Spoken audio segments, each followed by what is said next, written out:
November 9 എന്ന് പറഞ്ഞാൽ തുലാമാസത്തിലെ തിരുവോണനാൾ. ശ്രീ പത്മനാഭന്റെ അൽപ്പശി ആറാട്ട്. അന്നീ ക്ഷേത്രത്തിൽ ചില ശനിദോഷ പരിഹാര പൂജകൾ അതൊഴികെ വേറൊന്നും നടന്നിട്ടില്ല. ഇതത്ര വലിയ ക്ഷേത്രമൊന്നുമല്ല, എന്നാലും ഒരിടത്തും എന്റെ കണ്ണെത്താതെ ഒരു കാര്യം നടക്കുകയുമില്ല. തിരുമേനി അന്ന് ഉച്ച സമയത്ത് ഇവിടെ ഉണ്ടായിരുന്നോ? ഏതെങ്കിലും ദമ്പതികൾ വന്ന് മാലയിട്ടിട്ടുണ്ടോന്നാണോ കളക്ടർ മാഡത്തിന്റെ സംശയം? അതെ തിരുമേനി. നമുക്ക് സംശയം നിവർത്തി വരുത്തി കളയാം. CCTV ഉണ്ടല്ലോ ക്ഷേത്രത്തില്. അദ്ദേഹമാണല്ലോ കലിയുഗത്തിൽ എല്ലാം കാണുന്ന ഭഗവാൻ. തിരുമേനി, എനിക്ക് CCTV വിഷ്വൽസ് ഒന്ന് ചെക്ക് ചെയ്യാൻ പറ്റുമോ? എന്തായി പറയണേ? കളക്ടർ മാഡത്തിന് അങ്ങനെ ഒരു ചോദ്യത്തിന്റെ തന്നെ ആവശ്യമുണ്ടോ? വരിക, വരൂ.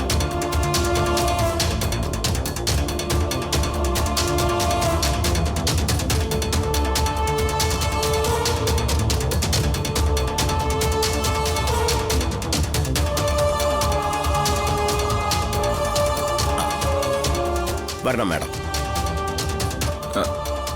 സിദ്ധാർത്ഥേ, ഇത് നമ്മുടെ കളക്ടർ മാഡമാ. എനിക്കറിയാം. മാഡത്തിന് നമ്മുടെ CCTV ഫുട്ടേജ് ഒന്ന് പരിശോധിക്കണം. ഏത് ദിവസത്തെയാ മാഡം? നവംബർ 9 ശനിയാഴ്ച. ഇപ്പൊ എടുക്കാം മാഡം.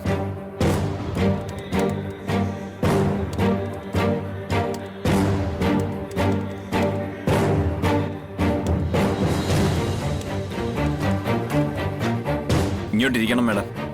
ഇരുന്നോളൂ.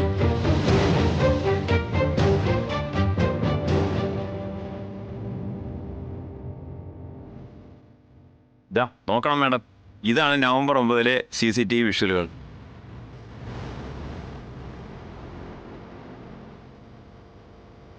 ഇത് മുഴുവനായോ? മുഴുവനും ഉണ്ട് മാഡം.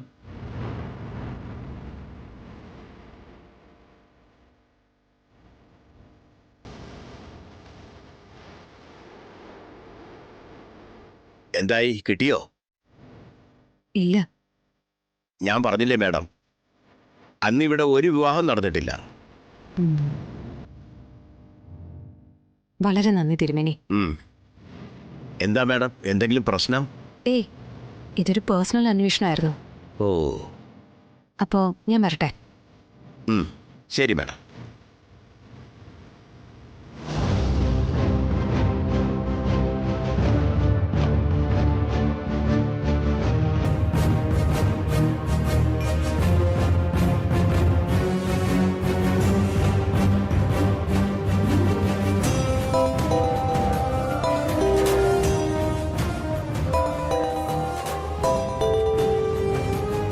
കുഞ്ഞേച്ചി, ഞാൻ സംശയിച്ചത് ശരിയായി ശ്യാമേ. വിഷ്ണുവേട്ടന്റെയും കാർത്തികയുടെയും കല്യാണം നടന്നിട്ടില്ല. ഉറപ്പാണോ? ഉറപ്പാ ശ്യാമേ. നവംബർ 9 ക്ഷേത്രത്തിലെ CCTV ഫുട്ടേജ് മുഴുവൻ ഞാൻ പരിശോധിച്ചു. വിഷ്ണുവേട്ടനും കാർത്തികയും പാലൂട് മഹാദേവ ക്ഷേത്രത്തിൽ വന്നിട്ടില്ല. പിന്നെ വിഷ്ണുവേട്ടൻ എന്തിനാ കുഞ്ഞേച്ചി കല്യാണം നടന്നെന്ന് കള്ളം പറഞ്ഞേ? അറിയില്ല ശ്യാമേ. നടക്കാത്ത വിവാഹം നടന്നെന്ന് തെറ്റിദ്ധരിപ്പിക്കണമെങ്കിൽ അതിന് പിന്നിൽ നമ്മൾ അറിയാത്ത എന്തോ ഒന്നുണ്ട്. ഈ കാർത്തിക ശരിക്കും ആരാണ്? അവൾ എന്തിനിവിടെ വന്നു? അവളും മധുശ്രീയുമായിട്ടുള്ള ബന്ധമെന്ത്? ഈ ചോദ്യങ്ങൾക്കുള്ള ഉത്തരം കിട്ടിയാലേ നമുക്ക് ശരിക്കും ആ രഹസ്യത്തിന്റെ ചുരുളഴിക്കാൻ പറ്റൂ. കാർത്തിക ഒരു പേരും കളിയാ. ശ്യാമേ, വേറൊരു പ്രധാന കാര്യം. എന്താ? നമ്മൾ ഈ ചോദ്യങ്ങളുടെയൊക്കെ ഉത്തരത്തിലേക്ക് എത്തുന്നത് വരെ നീ എടുത്തു ചാടി ഒന്നും ചെയ്യരുത്. ഒന്നും അറിഞ്ഞതായി പോലും ഭാവിക്കരുത്. കുഞ്ഞേച്ചി പറയാതെ ഞാൻ ഒന്നും ചെയ്യില്ല. ശരി, വെച്ചോ.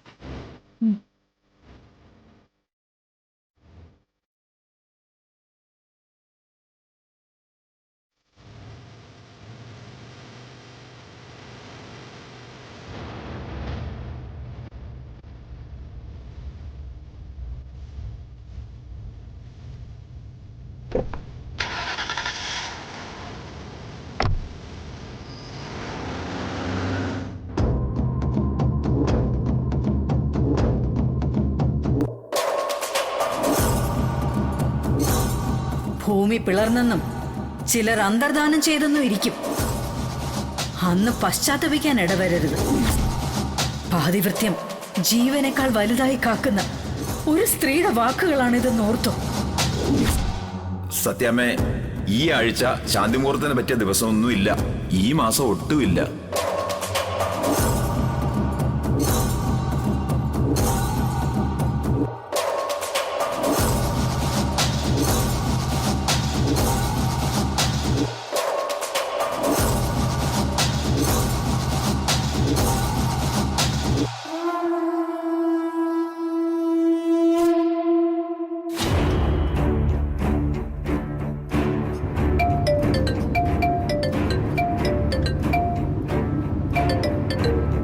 ഹലോ.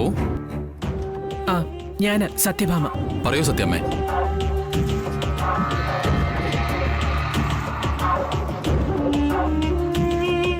ശരി സത്യമ്മേ. നാളെ തന്നെ വരണേ. ആ അങ്ങനെ ആയിക്കോട്ടെ. ശരി സത്യമ്മേ.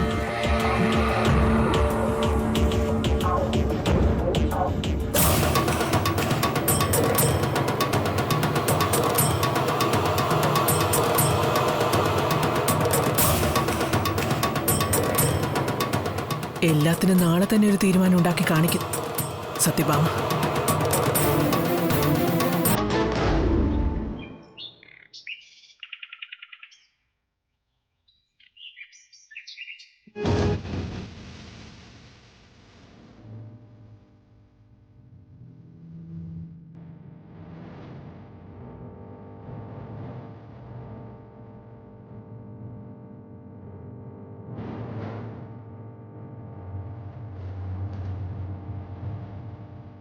അല്ല ശ്യാമ ഇവിടെ പൊന്നി? കിച്ചണിലുണ്ട്. നീ പോയി അവളെ വിളിച്ചോണ്ട് വാ. ഇന്ന് മുകളിലും താഴെയൊന്നും ചായ വിതരണം വേണ്ട. കുടിക്കാനുള്ളവർ ഇവിടെ വന്ന് കുടിച്ചോളും.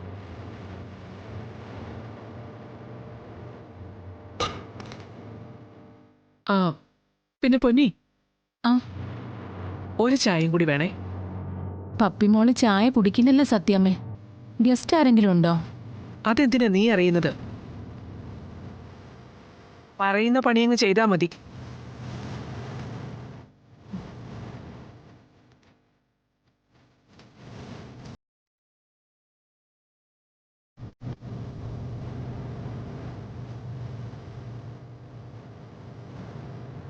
ചുമതലപ്പെട്ടവർ ഓരോരോ കാര്യങ്ങൾ ചെയ്തില്ലെങ്കിൽ ബാക്കിയുള്ളവർക്ക് കാര്യങ്ങൾ ചെയ്തല്ലേ പറ്റൂ.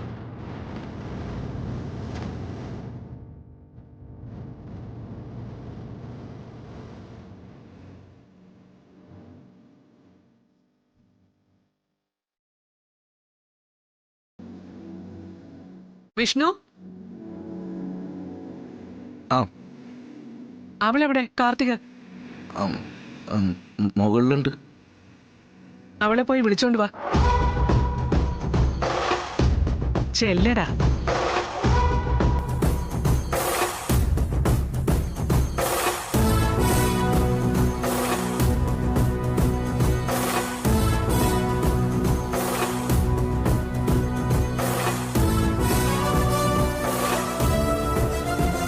സത്യമ്മ എന്നെ വിളിച്ചോ? ആ നീ ഇരിക്കെ. രോഹിത് സ്ഥലത്തില്ലാത്ത സ്ഥിതിക്ക് നീ കൂടി ഇവിടെ ഉണ്ടാവണം. അല്ല ഭാമേ, കുറച്ചു മുമ്പ് നീ എന്തോ ഒന്ന് പറയുന്നത് കേട്ടല്ലോ. ചുമതലപ്പെട്ടവർ ഓരോ കാര്യങ്ങൾ ചെയ്തില്ലെങ്കിൽ നിനക്കത് ചെയ്തേ പറ്റൂന്നോ മറ്റോ?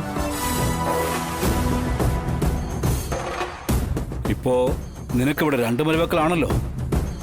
ഒരാള് എപ്പോ നോക്കിയാലും അടുക്കളയിൽ, മറ്റേയാള് മുകളിലത്തെ മുറിയിൽ അടച്ചിരിപ്പും. ഇതാണോ ഭാമേ ഒരു വീടിന്റെ ചിട്ട?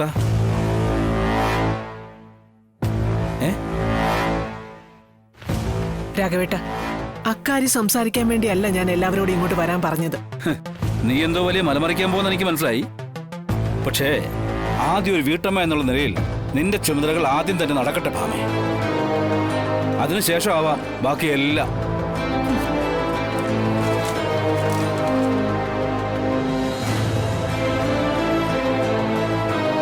പൊന്നി, ഒരു ഗ്ലാസ് ചായ എടുത്ത് കൊടുക്ക് രാഘവൻ സാറിന്. സാറിന്റെ ചൂട് നടങ്ങട്ടെ.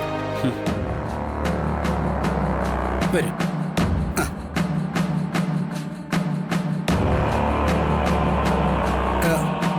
സത്യമേ,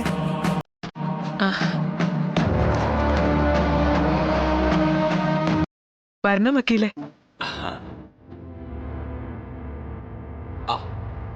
നമസ്കാരം സത്യാമ്മേ. നമസ്കാരം സാർ.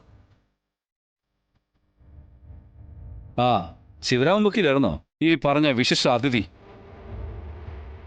സത്യാമ്മ അപ്പോ കാര്യങ്ങളൊന്നും സാറിനോട് പറഞ്ഞില്ലേ? ഓ, പറഞ്ഞിട്ടും വലിയ വിശേഷമൊന്നുമില്ല. ഓ, രാഘവേട്ടൻ എപ്പോഴും എന്റെ എതിർപക്ഷമാ. വക്കീൽ അങ്ങോട്ട് ഇരിക്കേ. ആ ശരി.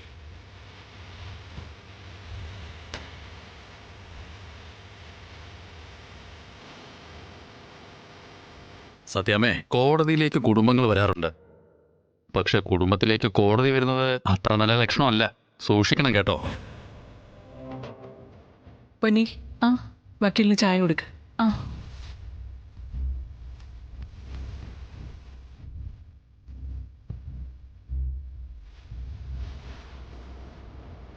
എല്ലാവർക്കും കൊടുക്ക്.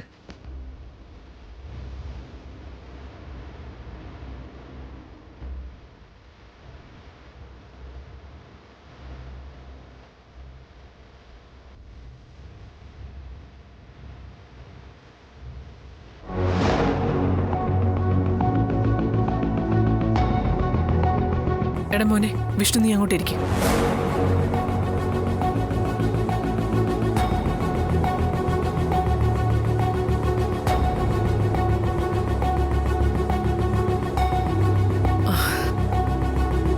അപ്പൊ വക്കീലേ, നമുക്ക് കാര്യങ്ങളിലേക്ക് കടക്കാം. സത്യാമ്മേ, ഇതാണോ കുട്ടി? അതെ, കാർത്തിക, എന്റെ മകൻ വിഷ്ണുവിന്റെ ഭാര്യ. സത്യാമ്മ ഇന്നലെ പറഞ്ഞത്? അതെ വക്കീലേ, ഇവരുടെ മാരേജ് സർട്ടിഫിക്കറ്റ് വേണം എത്രയും പെട്ടെന്ന്.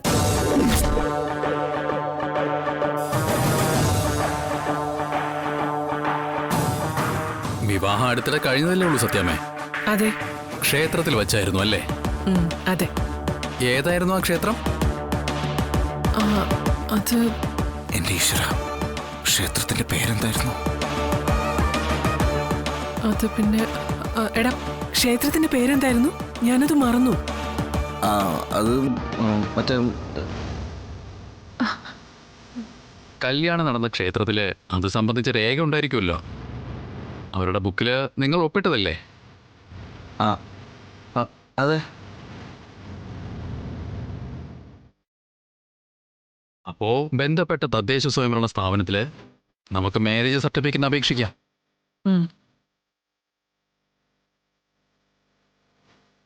അത് ഉടനെ തന്നെ കിട്ടുകയും ചെയ്യും. വേറെ ഫോർമാലിറ്റീസ് ഒന്നുമില്ല.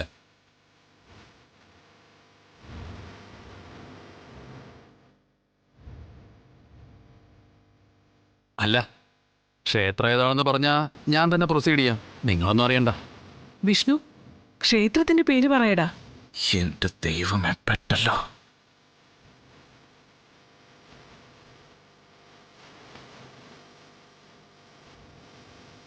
കുട്ടി പറഞ്ഞാലും മതി. അത്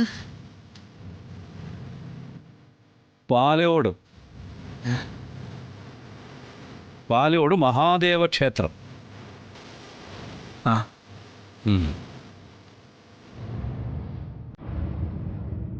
കല്യാണം കഴിച്ച ഇവൻ ഓർമ്മയില്ലെങ്കിലേ പറഞ്ഞു കേട്ട എനിക്ക് നല്ല ഓർമ്മയുണ്ട്.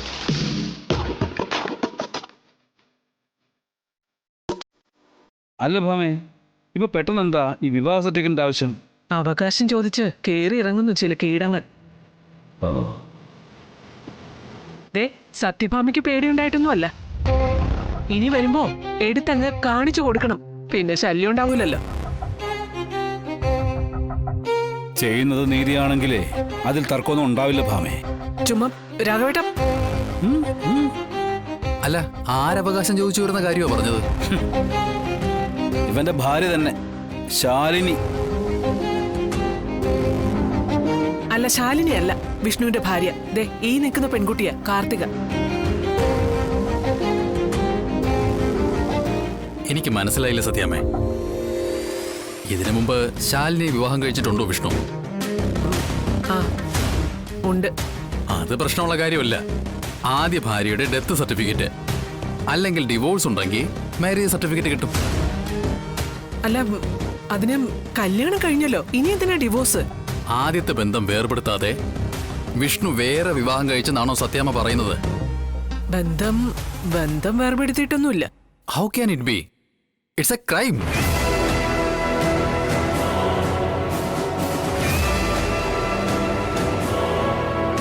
ഗുരുതരമായ കുറ്റകൃത്യമാണത്. നമ്മുടെ നീതിന്യായ വ്യവസ്ഥ അനുസരിച്ച് ആദ്യ ബന്ധം നിലനിൽക്കെ മറ്റൊരു വിവാഹം കഴിക്കാൻ പാടില്ല.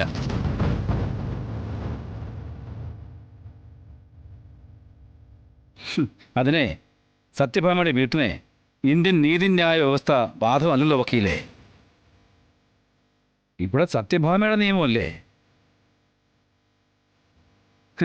പഞ്ചസാരയും ഉപ്പും മുളക് പൊടിയും ഒക്കെ ഭരണിയിൽ അടച്ചു വച്ചിരിക്കുന്ന പോലെ സത്യഭാമയ്ക്ക് ആവശ്യമുള്ളപ്പോൾ മാത്രം എടുത്തുപയോഗിക്കാനുള്ളതാ ഇന്ത്യൻ ശിക്ഷാ നിയമവും ഭരണഘടനയും ഒക്കെ. രാഘവേട്ട, നിങ്ങൾക്ക് ഇതിന്റെ സീരിയസ്നെസ് അറിയാഞ്ഞിട്ടാ.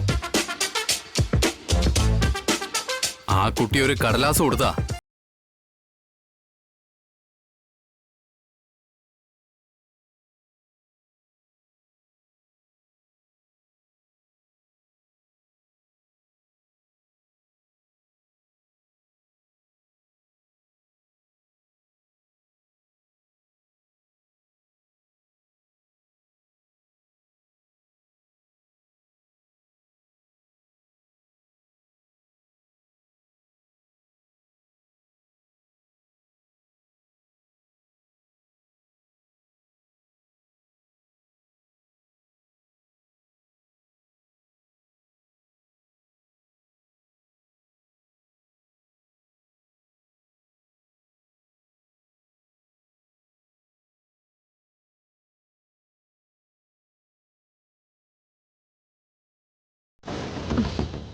ഡിവോഴ്സ് എങ്കിൽ ഡിവോഴ്സ്.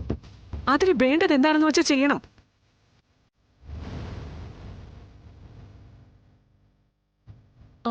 അല്ല, നമ്മുടെ ഭാഗത്തുനിന്ന് നോട്ടീസ് അയച്ചാ പോരെ? എടാ വിഷ്ണു, നിനക്ക് ഡിവോഴ്സ് പെറ്റീഷനിൽ ഒപ്പിടാലോ. എൻ്റെ അമ്മ എന്നെ അകത്താക്കാൻ നോക്കണോ? എൻ്റെ അമ്മ, ഞാൻ ഈ നിൽക്കുന്ന കാർത്തിക വിവാഹം കഴിച്ച കാര്യം ശാലിനിക്ക് അറിയാം.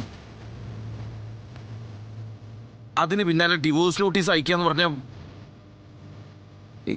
എൻ്റെ അമ്മയെ വക്കീൽ പറഞ്ഞ അനുസരിച്ച് അത് വലിയ കുറ്റമാവില്ലേ?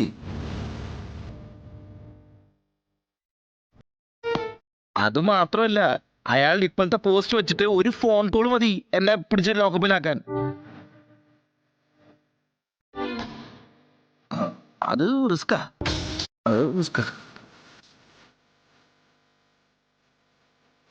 ശരി, അവൾ അതും അതിലപ്പുറവും ചെയ്യും. അമ്മ, നമുക്ക് ഞാൻ മനസ്സിലാക്കി കൊടുത്തു. നമുക്കേ സാവകാശം ചെയ്യാം, അത് നല്ലത്. എടാ, നീ കല്യാണം കഴിച്ച ഒരു പെണ്ണിനെയും കൊണ്ടുവന്നു. ഇനി സാവകാശ ആലോചന ഒന്നും ഇല്ല വിഷ്ണു.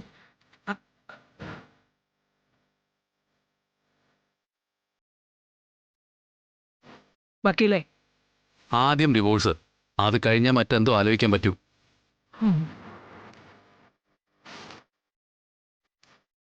അതെനിക്ക് വിട്ടേക്ക്.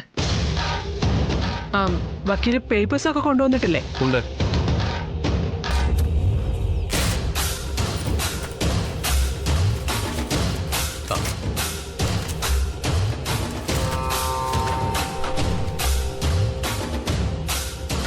ഇത് മ്യൂച്വൽ ഡിവോഴ്സിനുള്ള പെറ്റീഷനാണ്. പരസ്പര സമ്മതത്തോടെ വിവാഹ ബന്ധം ഒഴിയുന്നു. പക്ഷേ അപ്പോഴും രണ്ടുപേരുടെ ഒപ്പ് വേണ്ടിവരും.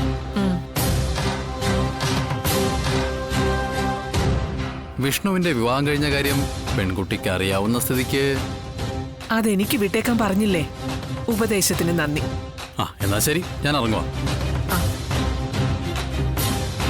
പിള്ളേ. ശരി സാർ.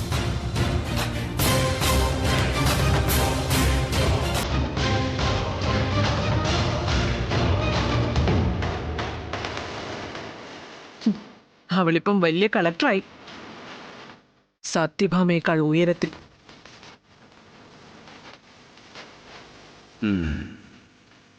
അതുകൊണ്ട് മറ്റാരെയും വിവാഹം കഴിക്കാൻ എന്റെ മോനെ അവള് അനുവദിക്കില്ല. അതിന് തുനിഞ്ഞ ജയിൽ. ശരി, എന്റെ മകന്റെ തൊണ്ടയിൽ കുടുങ്ങിയ മുള്ള ഞാൻ തന്നെ എടുത്ത് കാണിച്ചു കൊടുക്കാം.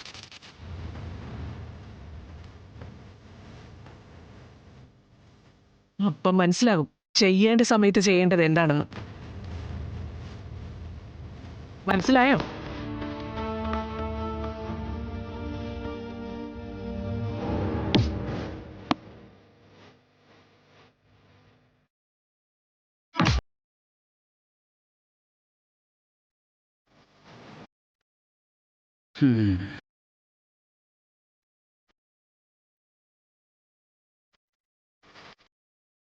കഷ്ടം.